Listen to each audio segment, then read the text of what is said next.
So hello friends, welcome back to my YouTube channel Rakshita nursing classes. आज की video में हम डिस्कस करेंगे antipyretic drug.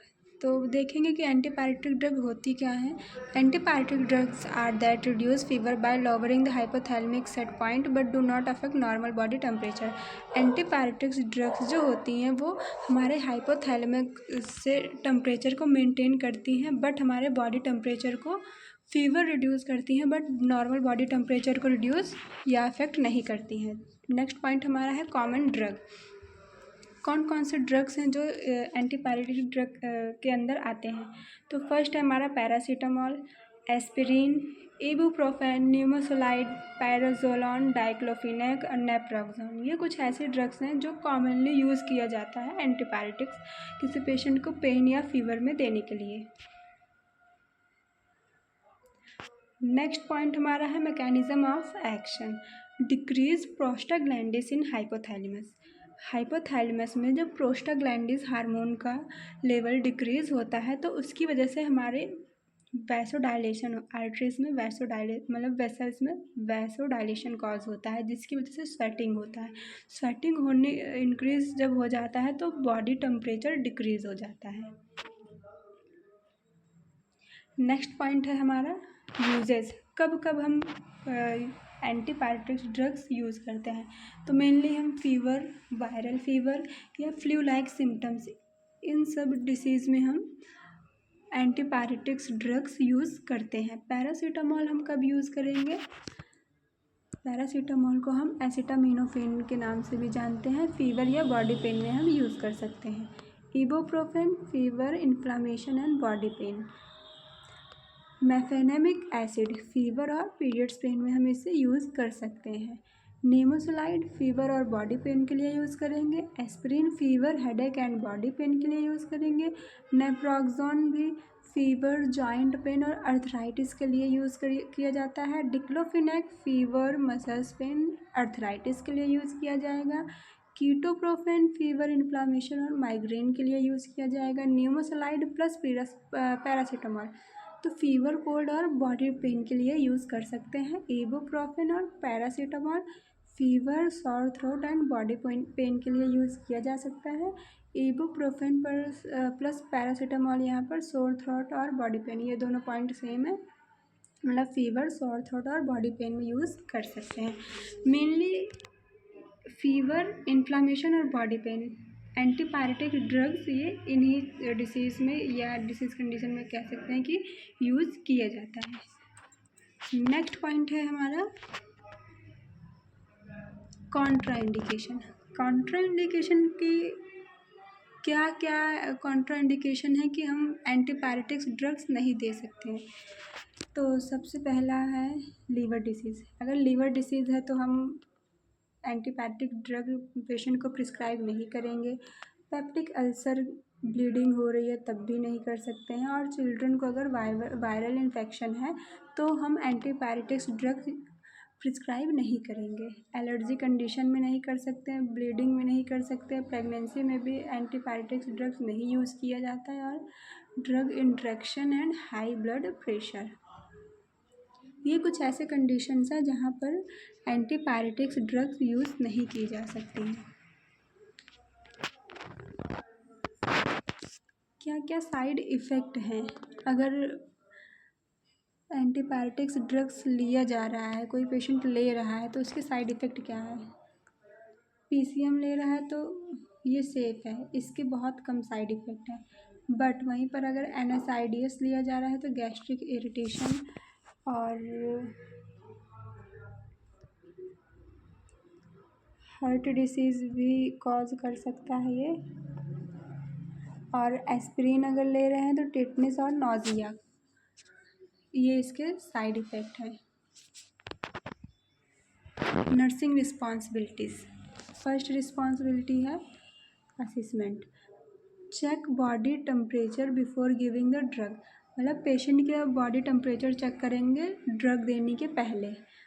Sign, fever of sign check करेंगे, chill तो नहीं है बॉडी, स्वेटिंग और स्किन कैसी है उसकी, ये सब चेक करेंगे।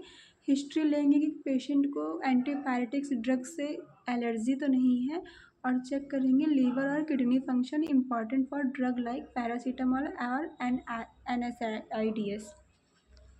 मतलब पेशेंट की किडनी और लीवर फंक्शन को चेक करेंगे ये सब ड्रग्स देने से पहले। सेकंड पॉइंट है हमारा nursing responsibility. Drug administration follow the 5 right. Nursing field में 5 राइट्स फॉलो की जाती हैं जो कि यहाँ मैंने मेंशन किया है। फर्स्ट राइट है right patient, right drug, right dose, right time और right route. Give correct dose as prescribe, avoid overdose. जितनी डोज प्रिस्क्राइब की गई है डॉक्टर के थ्रू उतनी ही डोज देनी है। अगर हम पेशेंट को ओवरडोज दे रहे हैं तो उससे पेशेंट को साइड इफ़ेक्ट हो सकता है। अगर क्या पता पेशेंट को एलर्जी कॉज हो सकता है, कुछ भी हो सकता है पेशेंट के साथ, इसलिए हमें ओवरडोज नहीं देना है पेशेंट को। Administered with food if using NSAIDs like ibuprofen to prevent stomach irritation. अगर हम NSAIDs ड्रग्स प्रोवाइड कर रहे हैं पेशेंट को तो उसे हमें बताना है कि वो फूड के साथ ही इन ड्रग्स को ले ताकि गैस्ट्रिक इरिटेशन कम हो सके। Avoid giving aspirin to childrens में हमें एस्पिरिन नहीं देना है क्योंकि वहाँ पर राई सिंड्रोम का रिस्क हो सकता है चिल्ड्रंस में। नेक्स्ट पॉइंट है हमारा मॉनिटरिंग। तो रीचेक टेम्परेचर आफ्टर 30 से 60 मिनट्स। हमें 30 से 60 मिनट में टेम्परेचर चेक करते रहना है पेशेंट का। ऑब्ज़र्व करना है कि पेशेंट को फीवर रिडक्शन मतलब कम हो रहा है कि नहीं हो रहा है। वॉच फॉर साइड इफ़ेक्ट, क्या क्या साइड इफ़ेक्ट दिख रहे हैं पेशेंट के अंदर वो भी हम देखेंगे, जैसे नोजिया, वॉमिटिंग, स्टमक पेन और रैश और एलर्जिक रिएक्शन। ऐसे कोई साइड इफ़ेक्ट तो नहीं दिख रहे हैं पेशेंट के अंदर, ये सब हमें मॉनिटर करना है।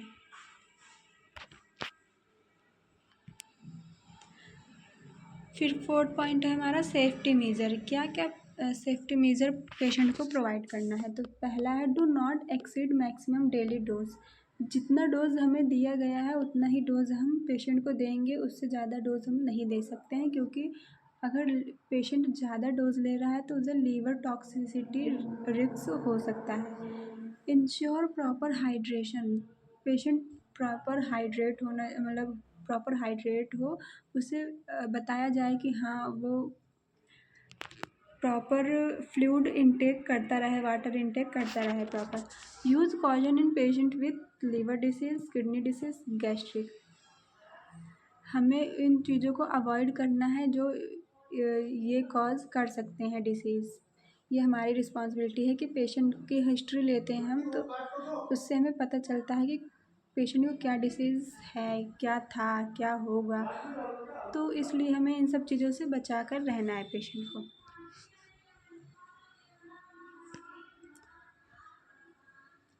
फिफ्थ पॉइंट है हमारा डॉक्यूमेंटेशन।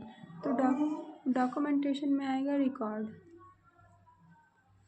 रिकॉर्ड के अंदर आएगा drug name, dose, time, route. Patient temperature before and after.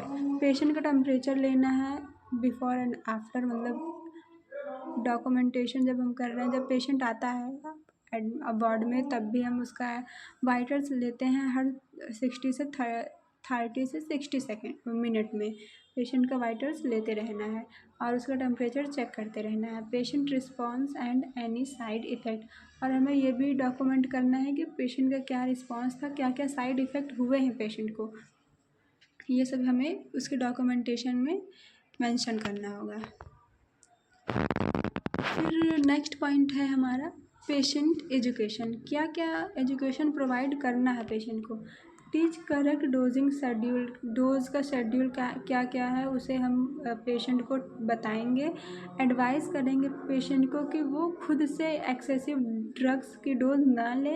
Encourage करेंगे पेशेंट को फ्लूइड इनटेक और रेस्ट के लिए। Tell when to seek medical help persistent high fever. अगर उसे हम बताएंगे पेशेंट को कि अगर फीवर हाई हो रहा है तो वो मेडिकल हेल्प ले। So thank you friends. Video अगर आपको अच्छी लगी हो तो चैनल को लाइक, शेयर और सब्सक्राइब ज़रूर करिएगा। इसके आगे का वीडियो हम नेक्स्ट पार्ट में देखेंगे। So thank you.